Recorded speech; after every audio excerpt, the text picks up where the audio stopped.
স্বামী স্ত্রীর সম্পর্কটা একটা নদী আর কুলের মতো। কখনো নদী বন্যা হয়ে কুল ভাসিয়ে দেয়, আবার কখনো সেই কুল নদীকে ধরে রাখে। কিন্তু যখন স্ত্রী রেগে আগুন হয়ে ওঠে, তখন মনে হয় চারপাশটা যেন জ্বলে পুড়ে ছাই হয়ে যাচ্ছে।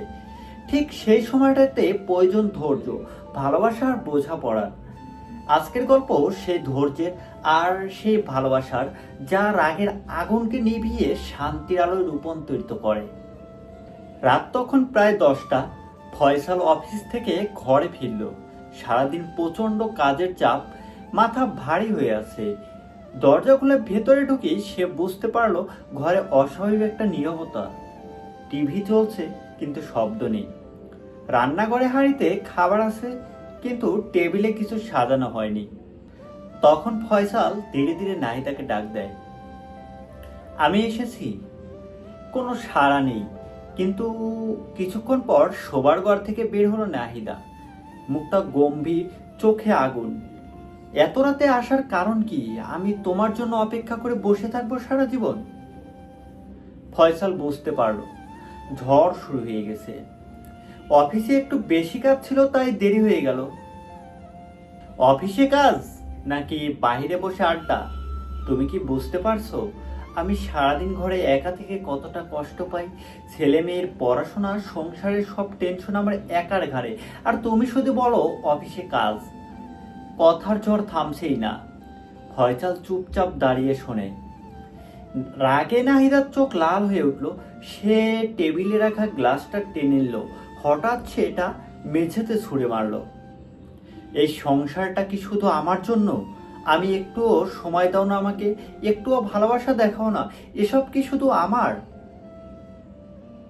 সবকিছুতেই শুধু দেরি আর অজুহাত। ফয়সালের গলা শুকিয়ে গেল। সে চেয়েছিল আজ নাহিদাকে একটা সুন্দর সারপ্রাইজ দিবে। একটা সোনার চেইন কিনেছে, যেটা নাহিদা অনেকদিন ধরে চাইছিল, কিন্তু সেই সুযোগ পেল না। নাহিদা রেগে যেন চারপাশ কেঁপে উঠল। মনে হচ্ছে যেন কোনো মুহূর্তে ঝড় পুরো সংসার ভাসিয়ে নিয়ে যাবে। ফয়সাল এবার কিছু না বলে সোফায় বসে পড়ল। তার মনে হচ্ছিল এই মুহূর্তে কিছু বললেই নাহিদার রাগ আরো বেড়ে যাবে।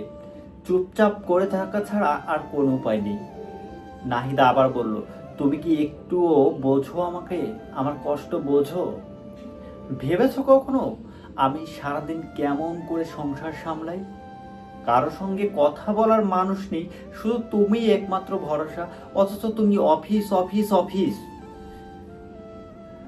ফয়সাল মাথা নিচু করে শোনে। তার ভেতরের গভীর এক যুদ্ধ চলছে। মন চাচ্ছে বলে দিতে, আমি তো তোমার জন্য পরিশ্রম করি, তোমার মুখের হাসির জন্যই তো এত কষ্ট করি। কিন্তু মুখ দিয়ে কোনো শব্দ বের হলো না। সে বুঝতে পারলো সেই মুহূর্ত প্রতিটি শব্দই আগুনে ঘি ঢালার মতো হবে। নাহিদা চুপ করে রেগে গেল। মেঝেতে গ্লাস ভাঙার টুকরোগুলো কুড়িয়ে আনতে লাগলো। চোখ ভিজে গেছে, কিন্তু রাগের কারণে কান্না লুকাচ্ছে।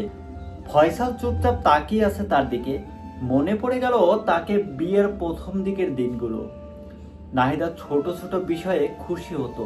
ফয়সাল অফিস থেকে একটা ফুল নিয়ে এলেই সে হাসিতে ভরে যেত। আজ এত বছর পর সে হাসি কোথায় হারিয়ে গেল?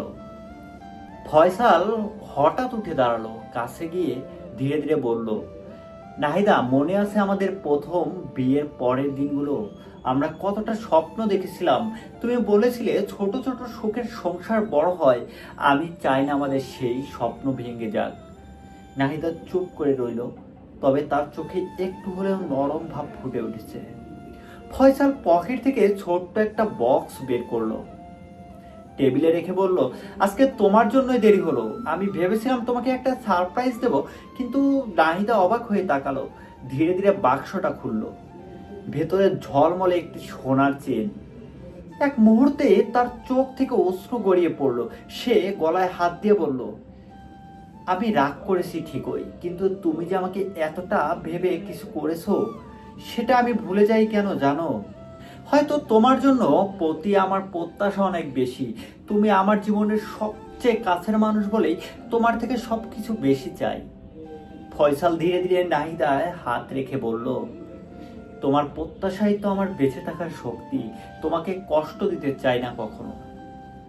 রাগ ধীরে ধীরে মুছে গেল। ভাঙ্গা গ্লাসের মতো তাদের মনটা একটু আগে ভেঙে গিয়েছিল, কিন্তু ভালোবাসার সেলাই আর সেটাকে জোড়া দিল।